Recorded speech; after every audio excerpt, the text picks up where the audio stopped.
I work at a gas station in Royal, Pennsylvania. It's a boring job, but it's pretty easy and it pays alright. A few weeks ago, this new guy started. I'll call him Jeremy.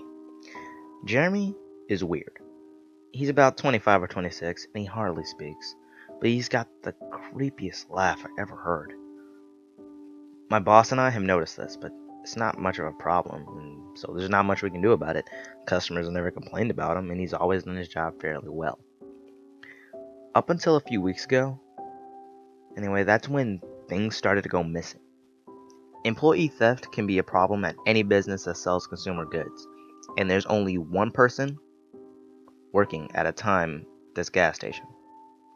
It's a pretty small place. After 2 weeks ago, my boss started noticing that we were short on motor oil. At first, it was a few containers at a time, then entire shelves and boxes from the back room. Pretty soon, entire shipments will be gone the day after we got them, and it will always be after Jeremy's shifts. My boss has checked the security camera tapes from every single night he worked, but he can never catch him in the act. Jeremy would lock up at closing, the motor oil would be gone the next day. My boss usually takes the tapes home with him to try and catch Jeremy stealing, but his daughter has a softball game tonight, so he's asked me to watch the tape for him.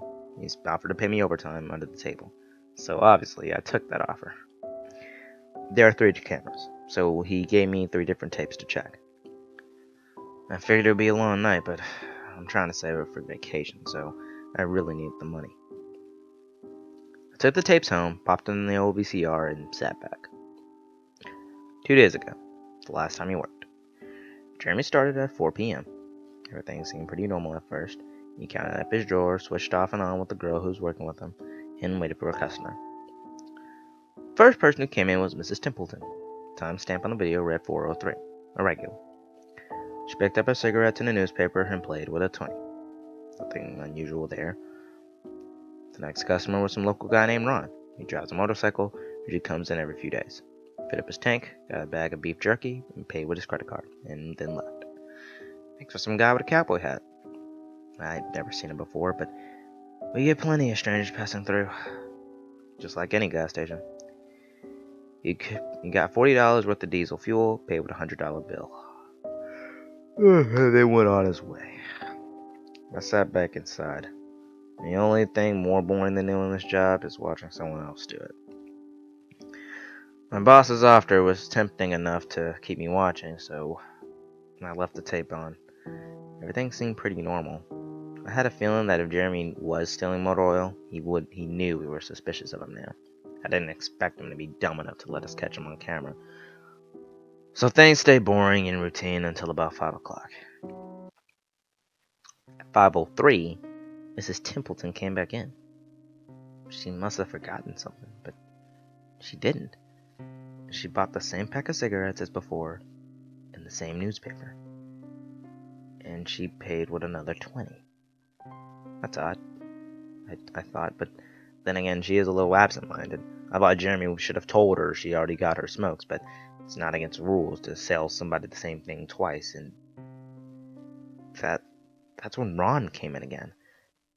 He bought another tank of gas for his motorcycle again. I checked the outdoor camera because I thought he had another car he wanted to fill up, and the same pack of beef jerky. He paid with his credit card again. No big deal. I figured this is just a weird coincidence. Mrs. Templeton is forgetful, and Ron probably owns more than one Harley. That's when the guy with the cowboy hat came back in. I felt a chill run down my spine. Don't get Diesel. Don't get Diesel. I found myself whispering to my empty living room. But he did. He got $40 worth of diesel fuel and paid with another $100 bill. Every move he made was identical to his first visit, right down to the way he scratched his nose before he walked out. Either this guy's rich, owns a lot of trucks, had just moved into town, or something really bizarre was happening. I kept watching. Every customer for the next hour was the same as before. Every single one. I was seriously freaked out. Then at 6:03, Mrs. Templeton walked back in. She brought her newspaper and cigarettes again, and paid with another 20. I thought I was gonna lose it. I watched only another half hour before I started fast forwarding through the rest. It was all the same. Every customer would come in at the exact same times, exactly 1 hour apart. Now I know what you're thinking. A sneaky motherfucker Jeremy had messed with the tapes. He run a loop of his first hour of business over and over. That wasn't the case. There are windows around the cash register that area the camera covers, and I watched the sunlight fade as the time ran on. Jeremy's routine didn't loop over. He swept, mopped, restocked, and did his duties exactly as you would expect. But the same customers kept coming in. I was panicking at this point. Something was seriously wrong with what I was seeing, and I had no explanation for it. I skipped to when he had locked up and walked out to his car. He hadn't stolen anything, but I kept watching just to make sure. And I fast forwarded at least one last time to about midnight. At exactly 12:03, out of nowhere, Jeremy's face pops up on the camera. I don't mean he moved his head into view. I mean, 1 second the store was empty, the next second his face was all I could see. He wasn't looking at the camera, he was looking at me. I was sure of it.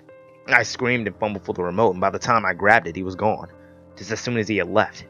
One frame he was there, the next second, he wasn't.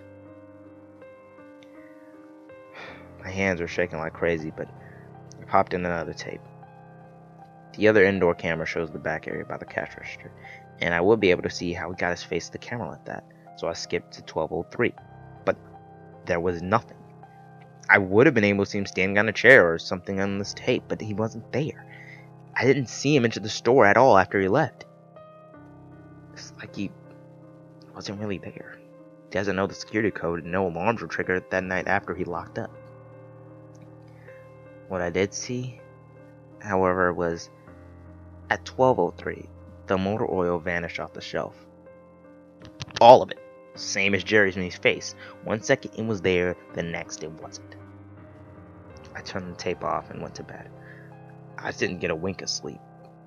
My body's exhausted now, but my mind is racing. That tape was undoubtedly the creepiest, most disturbing thing I've ever seen in my life. I work in a few hours. My boss asked me to bring the tapes back in and let him know what I found, but really, what the hell am I gonna say? Jeremy works the night shift tonight, directly after me, and the plan is for my boss to come in just as I'm supposed to leave and confront him with me, as I'm supposed to be the one who caught him stealing. I have no idea what I'm gonna do.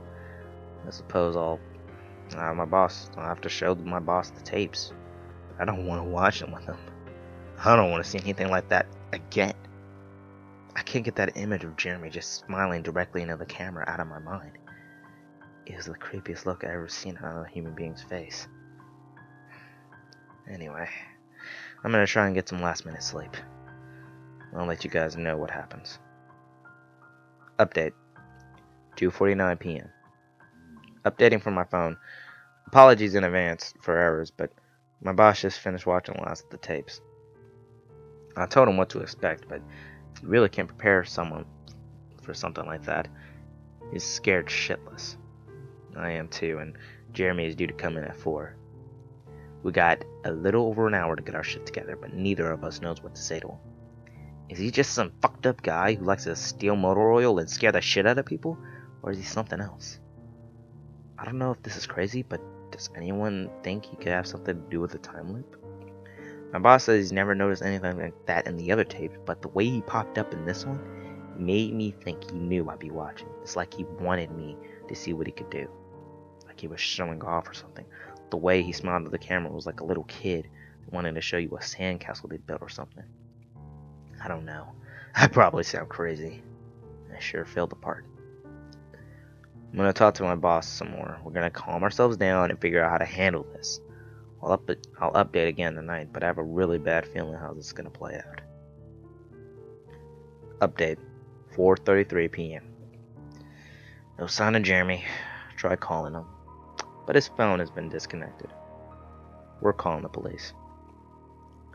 Update. 4:33 p.m. No sign of Jeremy. Tried calling him, but his phone has been disconnected. We're calling the police. Update. 6:33 p.m. No sign of Jeremy. Tried calling him, but his phone has been disconnected. We're calling the police. Update. 7:33 p.m. No sign of Jeremy.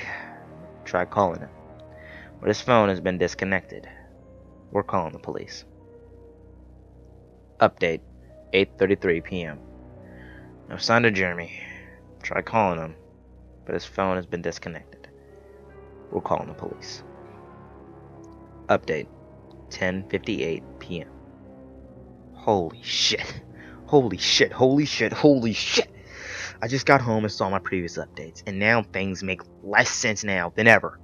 Okay, so here's what I can tell you. I went to work, Jeremy never showed up, my boss and I decided to call the police, as you are quite well aware. When I picked up the phone to call, though, the sun went out. I shit you not, that is exactly what I thought happened. Apparently, I blacked out for about 5 hours because when I looked at the clock, it was 9:33. I got stuck in Jeremy's time loop, and I snapped out of it at the exact point I blacked out. If that makes sense, but that's when things got really weird. My boss was right next to me when I blacked out, ready to corroborate my story to the cops. When I came to, my phone was in my hand, but it was dead, not even a dial tone. My boss was still right there, but he wasn't moving. He was standing up, but frozen. I looked at the clock again, and it wasn't moving. The second hand was stuck on the 12. It was 9:33 exactly. The clock on the register, the computer screen, wasn't moving either. My phone was frozen. There wasn't even a customer at the register. I'm waiting for my boss to give him some cigarettes. I'm betting that this would have been his 5th pack of the day. I got the fuck out of there. Didn't lock up. Didn't turn the lights out. I'm sorry, guys. I didn't grab the security cables to upload to the internet. Believe me, that was the last thing on my mind. The gas station is on a major highway and cars were parked all along it. Except they weren't parked. They were frozen. The people inside were sitting as wax statues. I got in my car and prayed that it would start. And thankfully it did. About halfway home, time started up again. The static from the radio turned into music, like it's supposed to be. And from all I could tell by listening to the host talk in between songs, no one noticed the time freeze. Or whatever it was. I was the only one. I'm sure Jeremy noticed as well. I still have no clue where he is or what he's doing. I'm hiding in my room and calling the police again in the morning.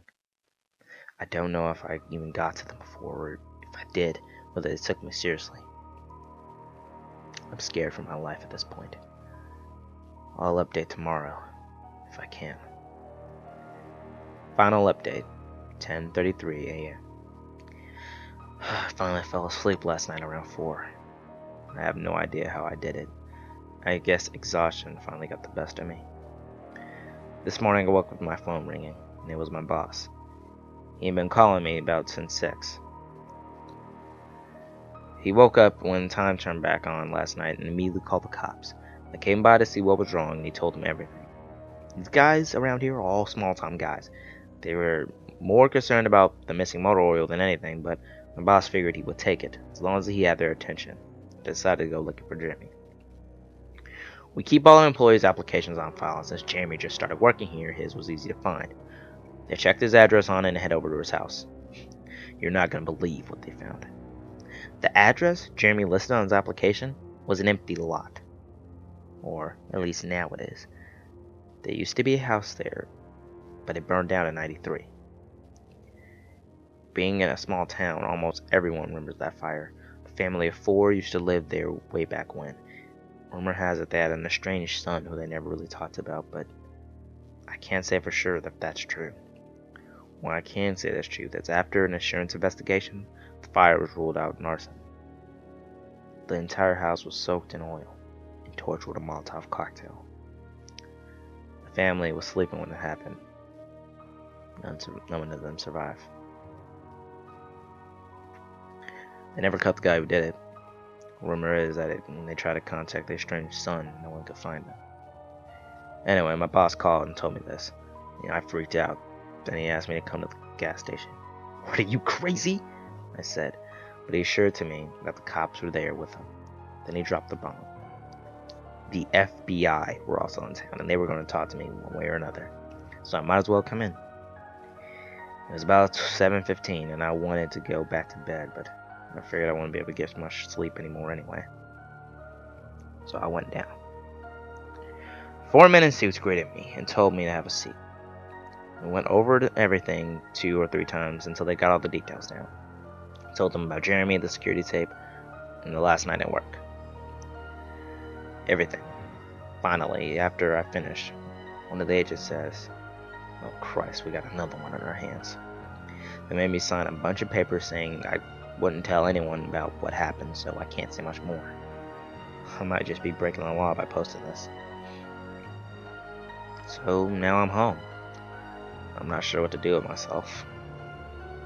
That agent's words when I told him the story are gonna haunt me for the rest of my life. Anyway, I gotta go.